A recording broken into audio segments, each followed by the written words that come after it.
बात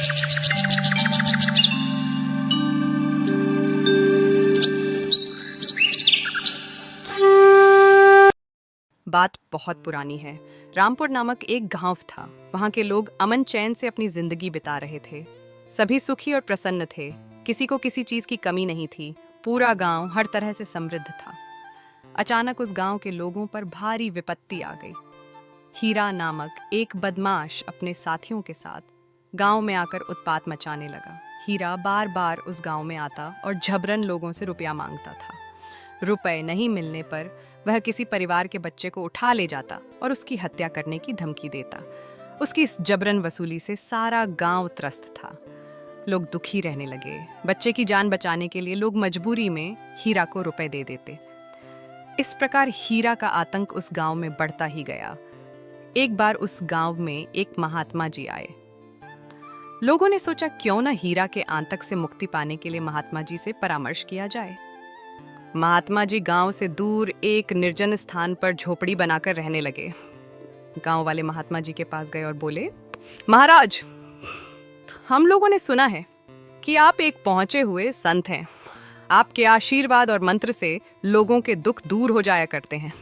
हम ग्रामवासी भी बहुत दुखी हैं। हीरा नाम का एक बदमाश आकर हमारे गांव में उत्पात मचाता है और लोगों से जबरन रुपए वसूल कर ले जाता है। रुपए नहीं देने पर उस परिवार के बच्चे को जबरन उठा ले जाता है और बच्चे की हत्या करने की धमकी देता है। हम लोग उसके आतंक से बहुत परेशान हैं।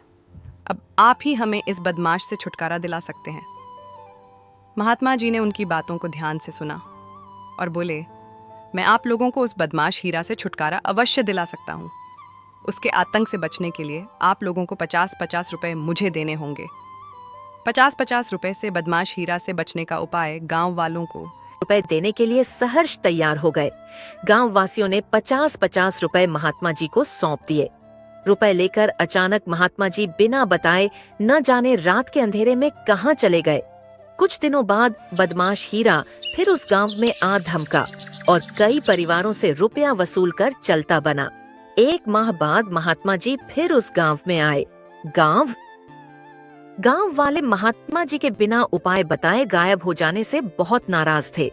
वे सभी फिर महात्मा जी के पास गए और बोले, हम लोगों ने आपको एक सिद्ध संत समझकर हीरा से बचने का उपाय पूछा था, लेकिन आप हम लोगों से 50-50 रुपए लेकर बिना उपाय बताए न जाने कहां चले गए।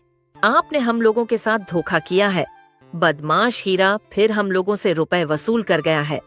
अब हम क्या करें? अब तो आप कोई उपाय बताएं। महात्मा जी मुस्कुराकर बोले, मैं उसी उपाय की खोज में गया था, लेकिन अब 50-50 रुपए से काम नहीं चलेगा। अब आप लोगों को उसके आतंक से बचने के लिए 100-100 रुपए देने होंगे। महात्मा जी की बात सुनकर गांव वालों ने सोचा, बदमाश हीरा हम लोगों से हजारों रुपए जबरन ले जाता है। महात्मा जी को 100-100 रुपए देने में क्या बुराई है? यही सोचकर उस गांव वालों ने 100-100 रुपए महात्मा जी को सौंप दिए। इस बार फिर महात्मा जी रुपए लेकर बिना उपाय बताए रात के अंधेरे में गायब हो गए। गांव वाले देखते रह गए। बदमाश हीरा फिर उस गांव में आया और मार पीट कर जबरन रुपए ले गया। कुछ समय बाद महात्मा जी फिर उस गांव में आए। इस बार गांव वाले महात्मा जी पर गुस्से से आग बबूला थे।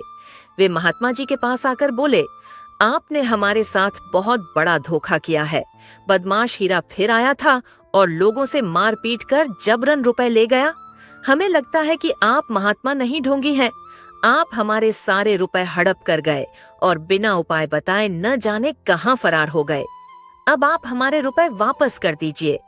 महात्मा जी हंसकर बोले, बदमाश हीरा आप लोगों से हजारों रुपए वसूल कर ले जाता है, लेकिन आप उससे कुछ नहीं कहते। मैं तो आप लोगों से 100-100 रुपए लेकर उपाय खोजने ही गया था। इसी उपाय की खोज में आपके सारे रुपए खर्च हो गए। अब आप लोगों को हीरा के आतंक से बचने के लिए 200-200 रुपए देने होंगे। यदि आप रुपए दे दें तो मैं अभी बदमाश हीरा से बचने का उपाय बता देता हूँ। यह सुनते ही गांव वालों का गुस्सा 7वें आसमान पर पहुँच गया। वे बोले, यह महात्मा है या व्यापारी? पहले 50 रुपए, फिर 100 रुपए और अब 200 रुपए की मांग कर रहा है। लोगों को मूर्ख बना रहा है। इसकी अक्ल ठीक करनी होगी। गांव वाले महात्मा जी मारने के लिए आगे बढ़े। इसी बीच महात्मा जी भागकर एक ऊंचे स्थान पर खड़े हो गए और चिल्लाकर बोले, ठहरो, बदमाश हीरा के आतंक से बचने का उपाय अभी बताता हूँ। यह कहकर महात्मा जी ने गांव वालों द्वारा दिए गए सारे रुपए उनकी ओर फेंक दिए। यह देखकर गांव वाले चकित रह गए। महात्मा जी ने कहा, यह उपाय है आपकी एकता। 200 रुपए मांगने पर आप लोग मुझे मारने के लिए दौड़ पड़े। बदमाश हीरा आप लोगों से जबरन हजारों रुपए वसूल कर ले जाता है, आपके बच्चों को उठाकर ले जाता है, लेकिन उस समय आप एकत्र होकर उसका मुकाबला नहीं करते। आप सोचते हैं कि हीरा हमसे नहीं बल्कि पड़ोसी से रुपए वसूल कर ले जाता है। बदमाश हीरा मेरे बच्चे को नहीं, पड़ोसी के बच्चे को उठाकर ले जाता है, इसलिए आप लोग चुप रह जाते हैं। जिस प्रकार आप लोग मुझे मारने के लिए एकत्र हो गए, उसी प्रकार एक होकर बदमाश हीरा का यदि आप मुकाबला करें तो वह डर जाएगा। एकता के बल पर ही आप लोग उसके आतंक से मुक्ति पा सकते हैं। यही मेरा मंत्र और उपाय है। गांव वालों को महात्मा जी की बात समझ में आ गई। वे चुपचाप वहां से चल दिए। कुछ दिनों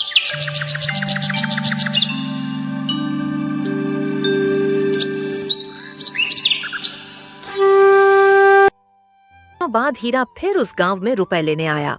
गांव में शोर मच गया। गांववासी इकट्ठे होकर लाठी फर से निकाल लाए। सभी गांव वाले एकजुट होकर हीरा और उसके साथियों पर टूट पड़े।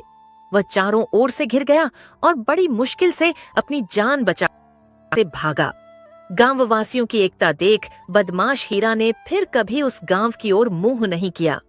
सभी एक बार फिर अमन चैन की जिंदगी बिताने